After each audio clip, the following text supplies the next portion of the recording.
சிம்பிளா, ஈஸியா கொங்கு நாடு கிராமத்து ஸ்டைல்ல பருப்பு ரசம் பார்க்க போறோம். இது வந்து குக்கர்ல தான் பண்ண போறோம். இதுக்கு 1/4 கப் துவரம் பருப்பு எடுத்துட்டு 2, 3 தடவ நல்லா வாஷ் பண்ணதுக்கப்புறமா, இதுலயே வந்து பார்த்தீங்கன்னா, தேவையான அளவு தண்ணி, பச்சை மிளகாய், மஞ்சள் தூள், தக்காளி போட்டுட்டு, நம்ம 3 விசில் மீடியம் ஃப்ளேம்ல விட்டீங்க அப்படின்னா, பெர்ஃபெக்ட்டா ரெடி ஆயிடும். இதுக்கப்புறம் இத நல்லா மசிச்சு விட்டுக்கலாம்.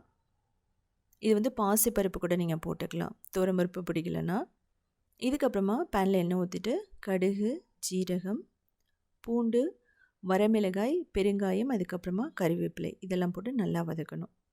இப்போது மசிச்சு வச்ச துவரம்பருப்பையும் போட்டுட்டு ஓரளவுக்கு நல்லா தண்ணி ஊற்றணும். ரசம் அப்படிங்கிறது தின்னாக தான் இருக்கணும்.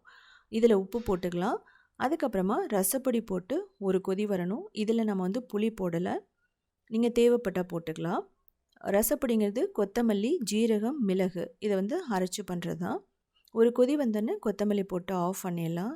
ரொம்ப சூப்பராக இருக்கும். சளி இருமலுக்கு வந்து பார்த்திங்கன்னா நல்லது.